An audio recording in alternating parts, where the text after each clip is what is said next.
Honey, is that you? Have you returned?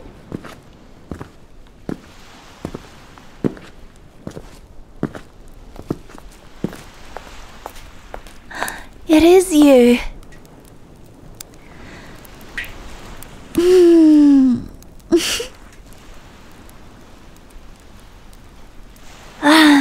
That's a big hug.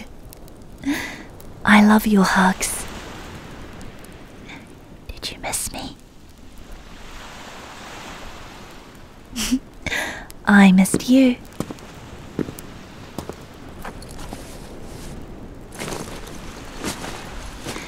A week is a long time. I was starting to count the hours. Yes, dear. You always come back on the day you say you'll be back. I know. I can't wait to see what kinds of human items you've brought with you this time. But before you show me, you must be famished. It is a long way out to this place, even if you do have a motor on your boat.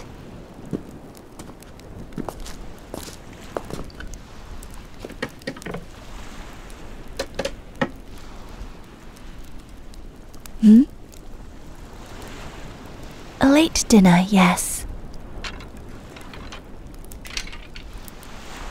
There are roasted spiced apples on a stick, roasted honeyed mushrooms on a stick, roasted juicy sea oranges on a stick, and I thought I'd try to roast the cakes I made on a stick to see what happened. I think they turned out way better than I expected. They have a crunchy exterior and a warm, soft interior. Which would you like? Okay.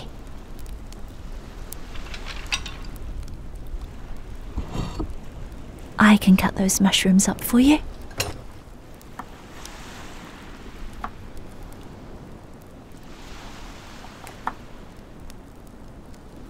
I did roast some starfish and jellyfish as well, but you don't like the consistency of those, so I ate them while I was waiting for you to come home. For breakfast tomorrow, I made a fresh batch of gongleberry seaweed jam.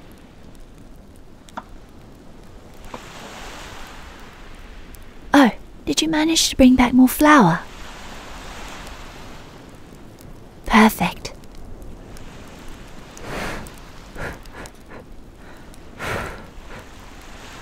Careful, my love. It's still very hot.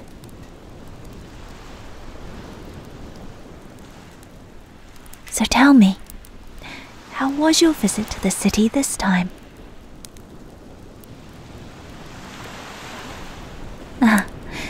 Yes, that's understandable.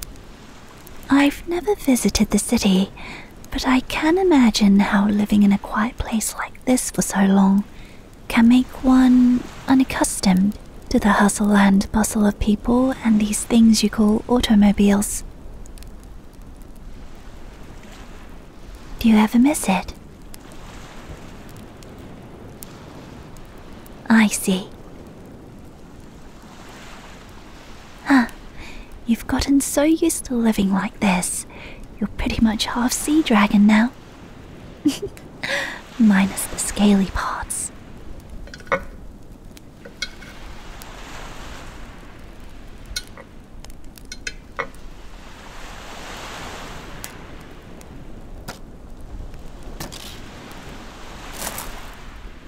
Here, try a bit of everything. The food will have cooled somewhat by now. It should be easier to eat.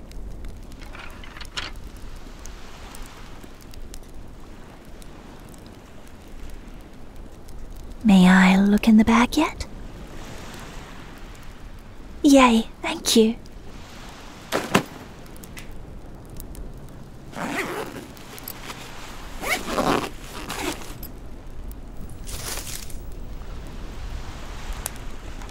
Wait, are these flowers?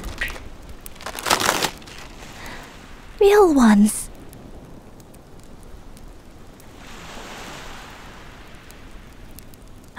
Don't worry about them being slightly crushed. Honey, I love them. Thank you, thank you, thank you. And you even brought back some water bottles for me to put them in. I am infinitely grateful. I'll display them here.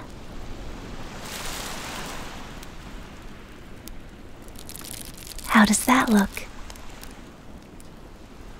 If I recall, I only mentioned flowers briefly the week before last, but you took note of it and remembered. You never see these growing by the sea. I love that you always pay attention to what I say. It makes me feel like I matter a lot. You're done with the food? What about some light, clear soup to finish off with?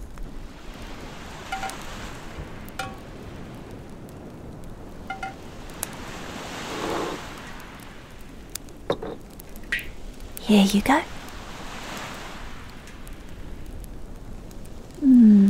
Oh, what's this?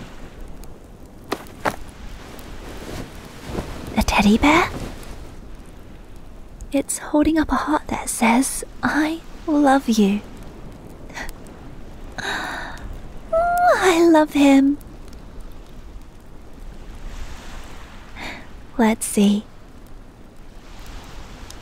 I know.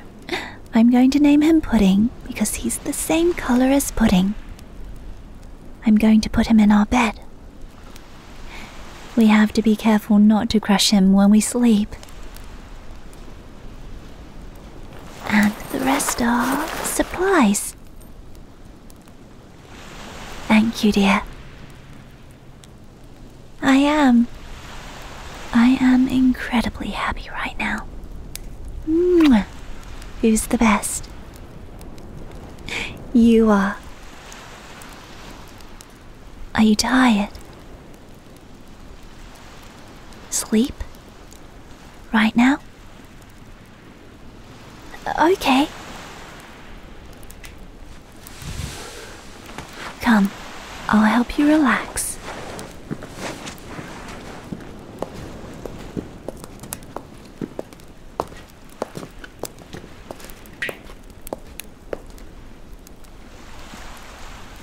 Just put the clothing here and I'll get them washed tomorrow.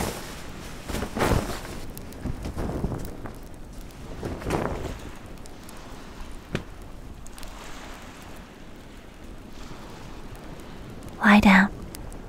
I'll sit beside you.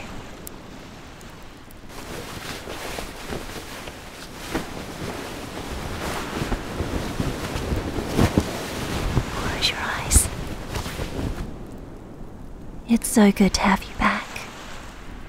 Just looking at you makes me feel all warm in here. While you were away, I wrote a story about you. About us. I'll read it to you now. Ready?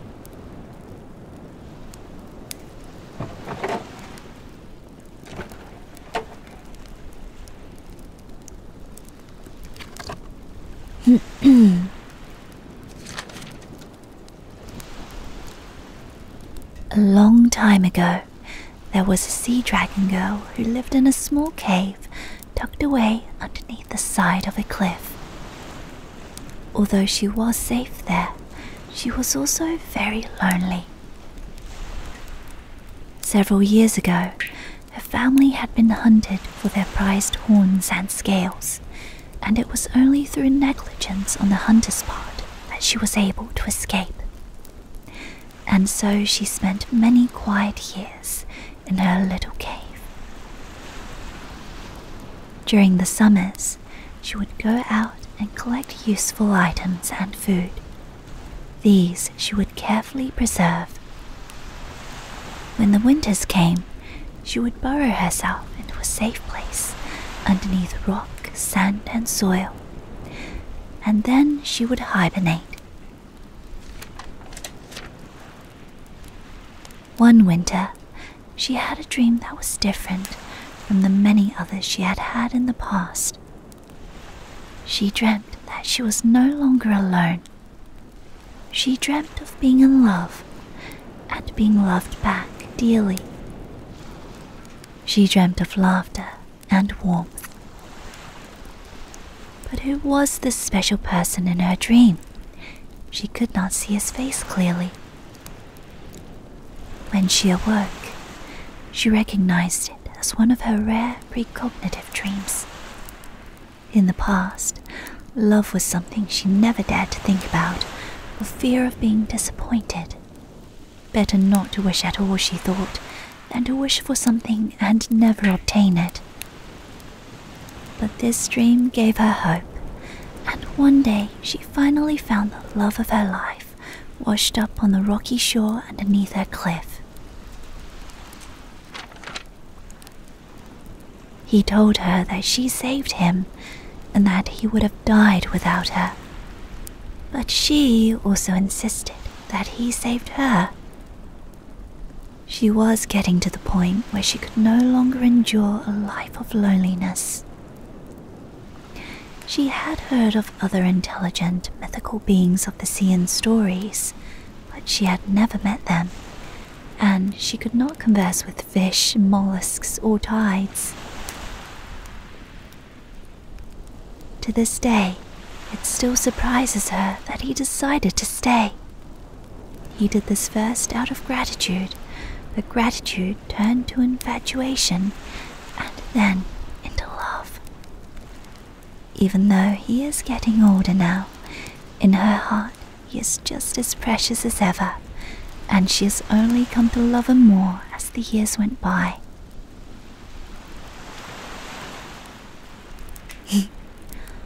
I haven't decided if that will be the end of the story yet. It sounds unfinished, right? Perhaps I'll add more later on. Of course, you have a say in it. What do you think, honey? Honey? My, you're fast asleep. Oh well, I'll ask you tomorrow. Good night then, my precious.